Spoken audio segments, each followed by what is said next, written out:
All right, so we're joined for our final guest of the year from Oklahoma City by Jamel Stephens, founder, owner, operator of Afro Pop soda. So can't wait to hear all about it. Got a room full here with me at Velma Jackson High School.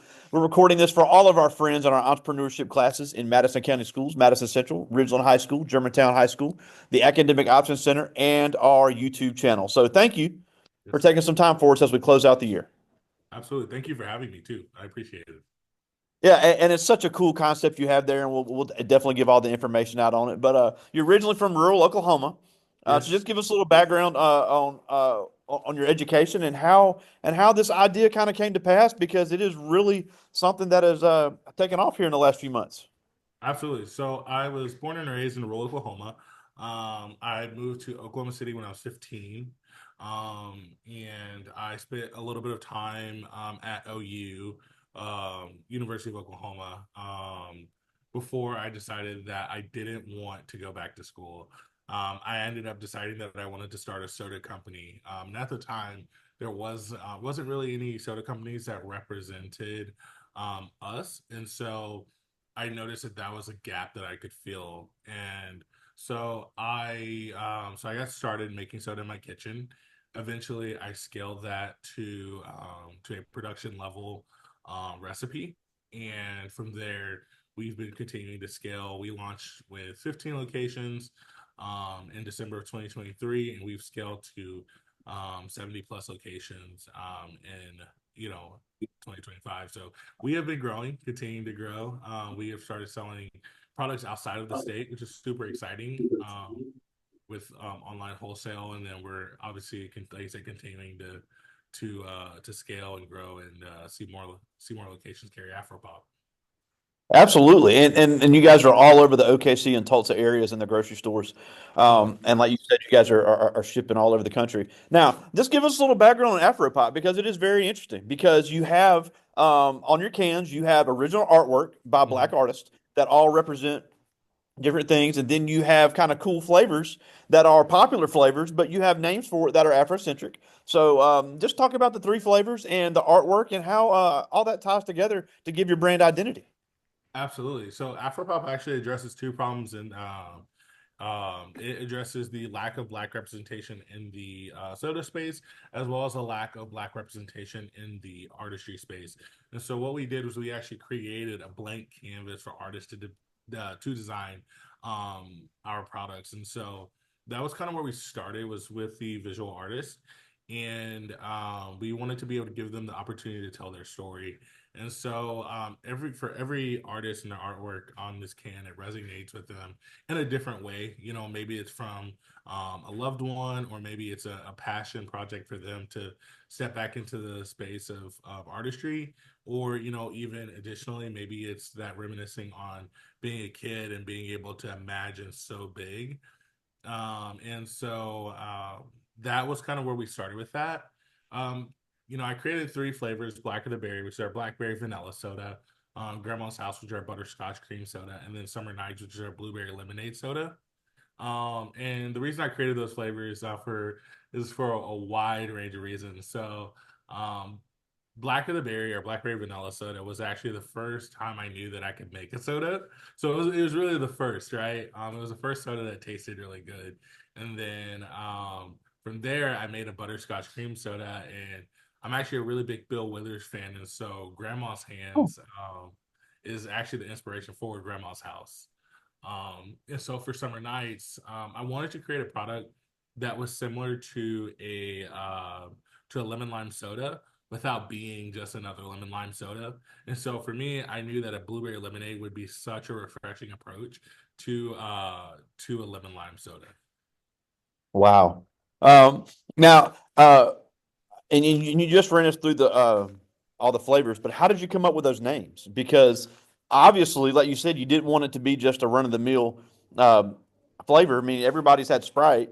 Mhm. So how do you? So what was the inspiration behind the names of the individual sodas within Afropop?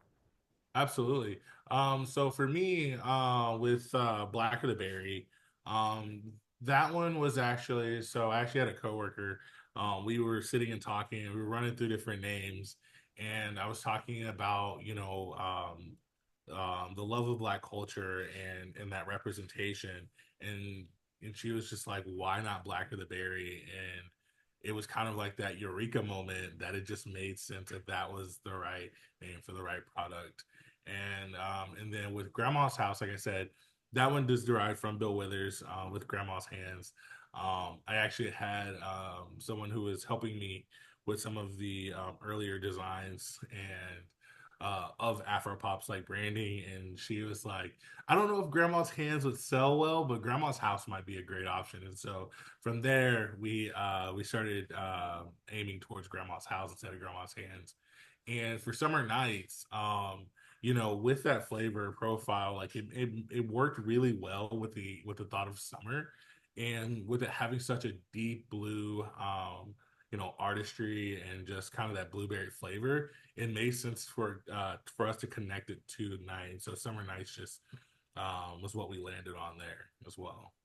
That's awesome. Now, now, first of all, I didn't know you made it yourself. So, um, how did you know you can make soda? Because you know, I don't know if you have a chemistry background or what, because that's kind of interesting.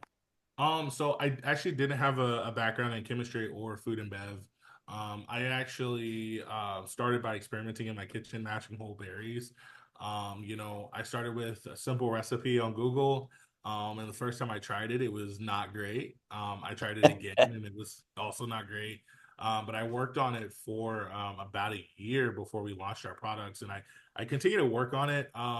So we're actually in the process of producing more soda, and we're actually transitioning away from being a full sugar soda company to being a partial sugar soda company. So we'll have 7 grams of sugar, 30 calories. So it's a low calorie, low sugar soda. This is an opportunity for us to address two issues in general, right?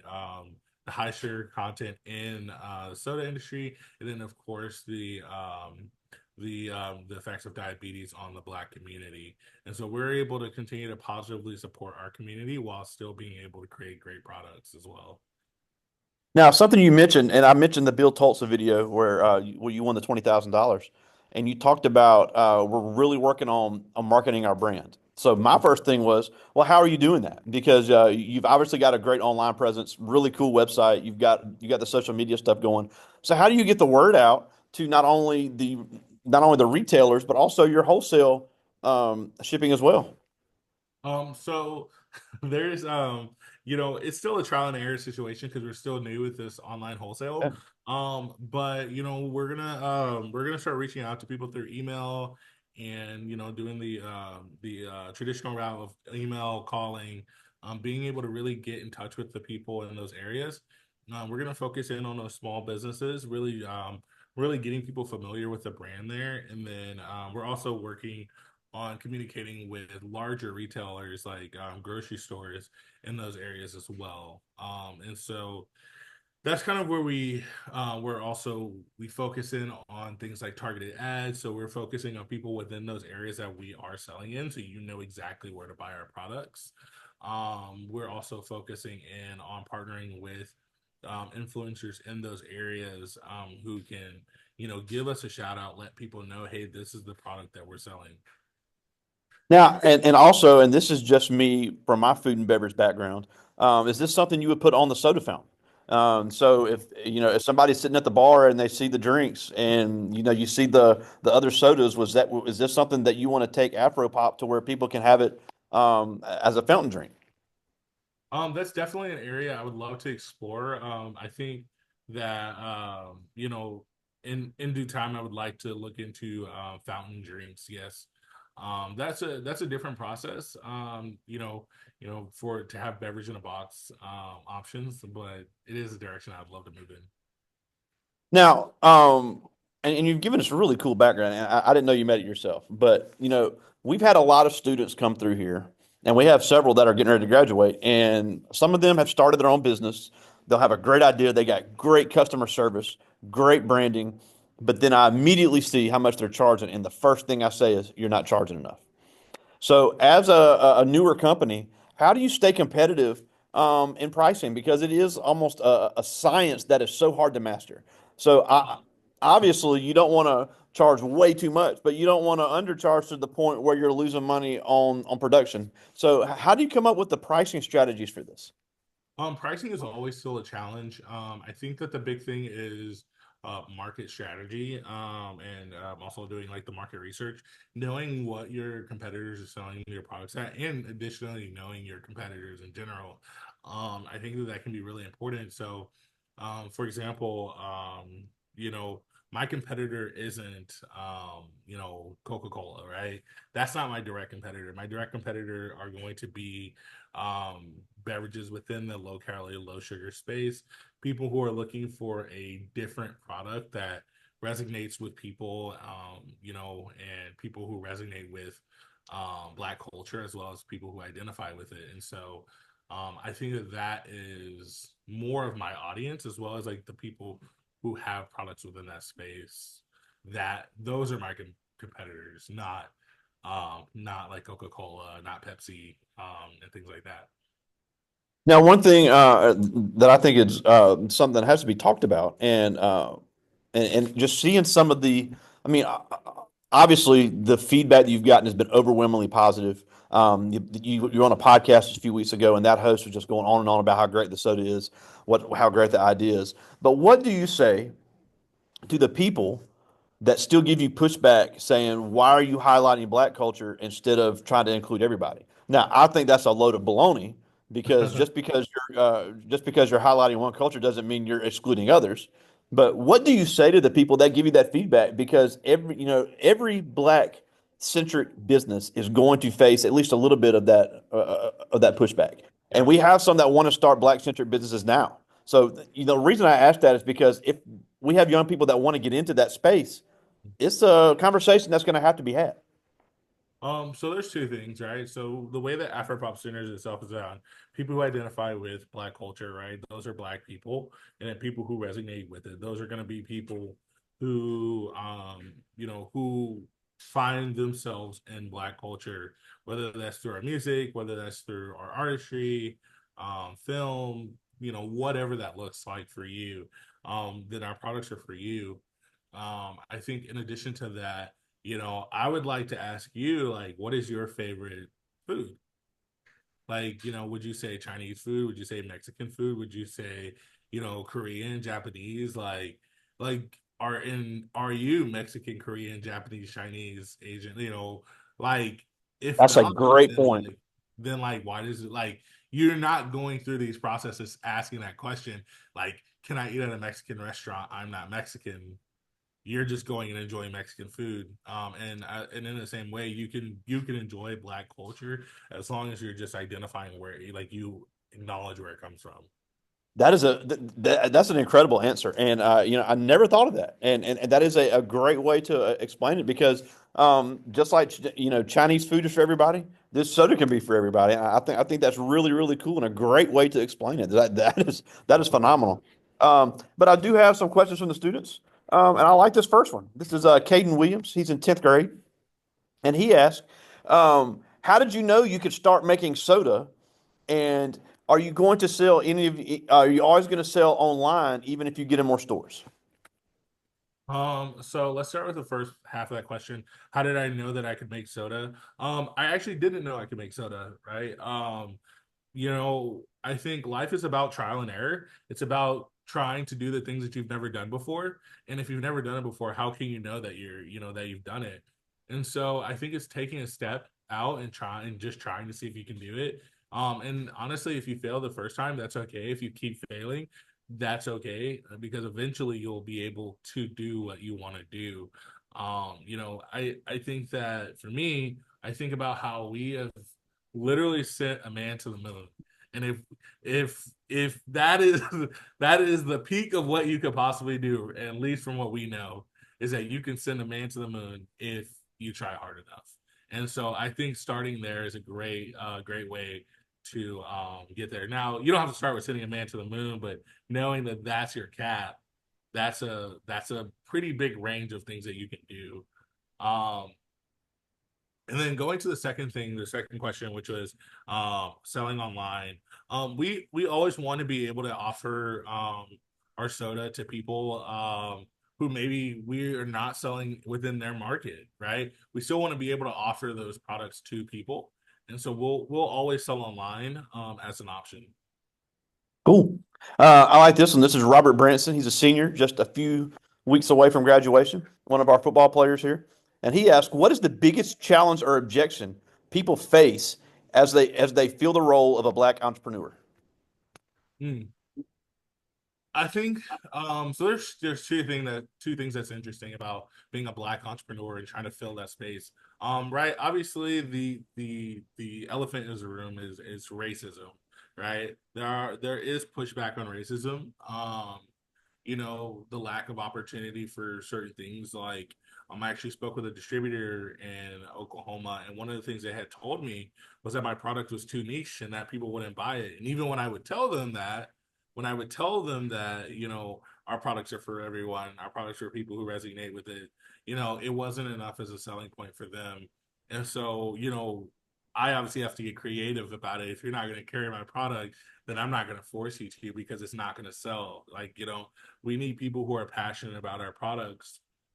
And so I think that's kind of one of the challenges is always being creative and having to think outside the box to navigate a space that wasn't made for you. I Yeah. think that I will like to counter that and say that there are always opportunities out there for Black entrepreneurs. And so that is absolutely incredible.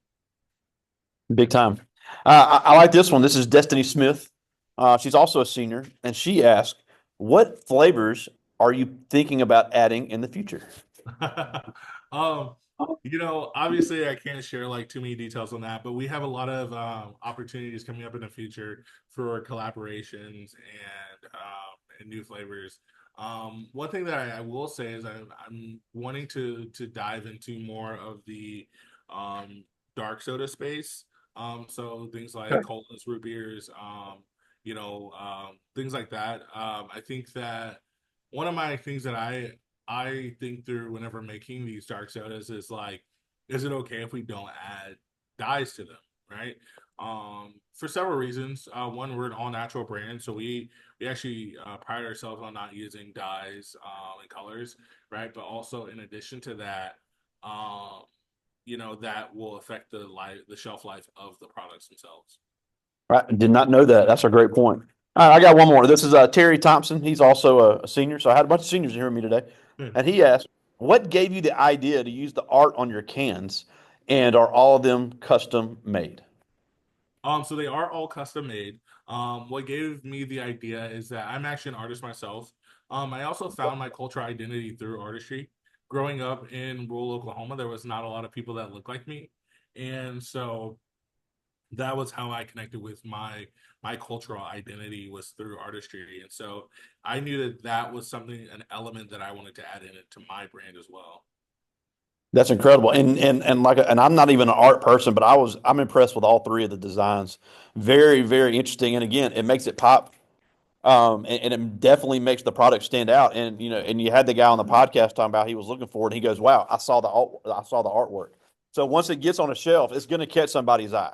So it really is a great combination of great quality product, great quality marketing, and extremely impressive. And I can't wait to try it. But we're almost out of time. And we thank you so much for taking some time for us.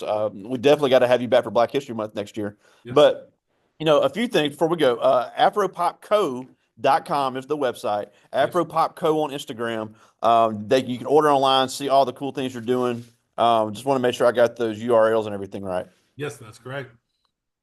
Now, the last thing before we go, like you said, the elephant in the room is always racism. It can be sexism, it can be genderism, it can be colorism, it can be anything. So, we're a rural area as well. You grew up in a rural area in Oklahoma, but yet you've built this. You've made national news. You've been in all types of national publications. Really, really getting a good foothold of this product in this market. So, especially these kids that are getting ready to graduate in less than 2 weeks, what can they do to be ready to be just as successful as someone like you, knowing that those obstacles are going to come? I would say the thing is like my thing is this. There's two things. One, racism is gonna and prejudice behaviors are always going to exist, regardless of whether that is you working a 9 to 5, whether that's you starting your own business, whether that's you just going to the grocery store and there's somebody who doesn't like the way that you look. And so my thing is you might as well experience racism while doing what you love and push back on it, right? There are, like I Nice. said, there's so many ways of being creative and working around the system. You don't have to be um you don't have to submit to the system that has been crafted for you, but instead you can, like I There you said, go. you can push back on it and you can continue to drive home what you are doing, which is that you are creating something that resonates with your culture, with your people, and with what you're doing. Love it. And you have some spectacular answers. So, Thank you. for our final guest of the semester, we thank you so much for joining us. Jamel Stephens, all the way from Oklahoma City, founder, owner, operator of Afro Pop Soda. We thank you so much for joining us today. Thank you. I appreciate it. I talk to you soon, buddy. All right, see you. Bye.